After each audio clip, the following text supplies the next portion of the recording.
Hi there, Penny Penguinton here to review part 4 of our series, Applying for Work in the U.S. Have you noticed that the rate of pay for positions has mysteriously decreased? A big reason for this is the sheer quantity of applicants currently on the market. It's a company-based market out there, which allows them to offer subpar wages for positions that just 2 years ago were high dollar. They can afford to pick and choose while people desperate for work have no choice but to accept salaries far beneath them to keep the lights on. Similar to the housing market.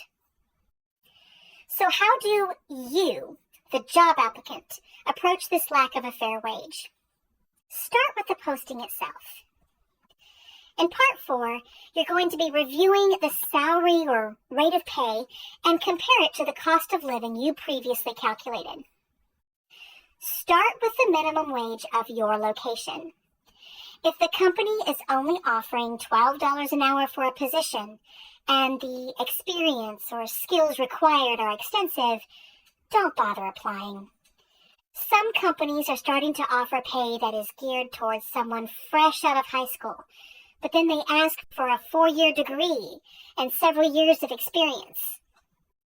If you have continuing education of any kind, you deserve higher pay.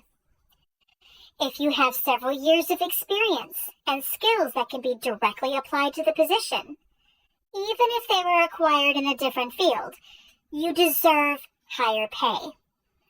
If you have both of the above, do not accept $12 an hour. That is a direct slap in your face and an absolute red flag for the company. That company is never going to pay you what you're actually worth. And there's a good chance they will run you into the ground, chewing you up before moving to the next person and labeling you as difficult to justify their actions.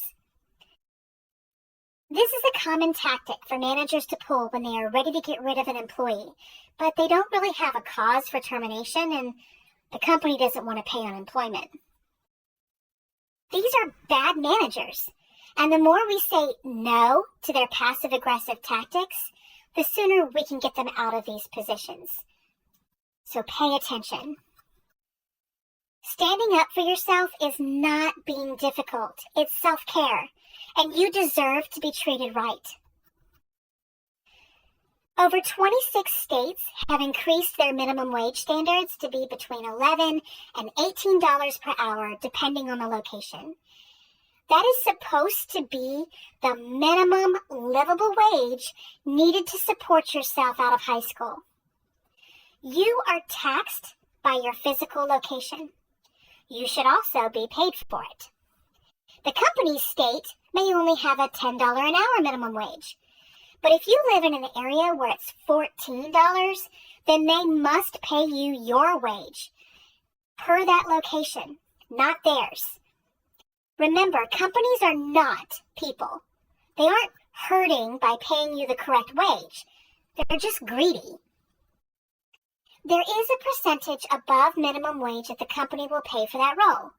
That percentage just needs to be applied to a new locality to account for the cost of living difference. It's basic math, not rocket science. If the salary is a little lower than you are looking for, but you are amply qualified, call the HR department and ask if the salary is negotiable for a highly skilled applicant. HR knows what the salary range entails, but cost of living plays a part. If you can show them that between your skills, experience, and the cost of living for the area you live in require a higher base salary, you do have grounds to negotiate.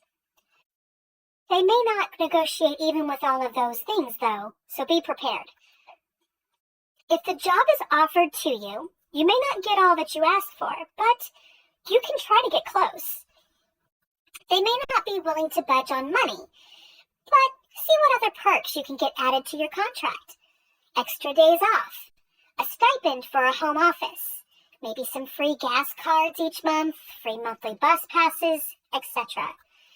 These are small concessions overall on their part, It may not help your bottom line with a larger salary, but it could help you with some of the little things and take some of the weight off your shoulders for those things. Don't be afraid to negotiate. You don't have to just accept what you're offered. However, you do need to be willing to compromise. Familiarize yourself with what the current market is offering on salaries for the position you are considering. This goes a long way in negotiations and can tell you what is reasonable versus unreasonable for what you bring to the table. As a job applicant, you must put the needs of your household over a company's greed. Look for the details that show they do not have their employees' well-being at heart, such as bad management. Underpaying for skill-heavy roles is one of the first places to see the cracks in their veneer and recognize that they're probably going to lie to you over the entirety of your time with them.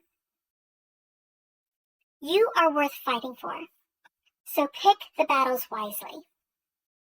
Bye for now.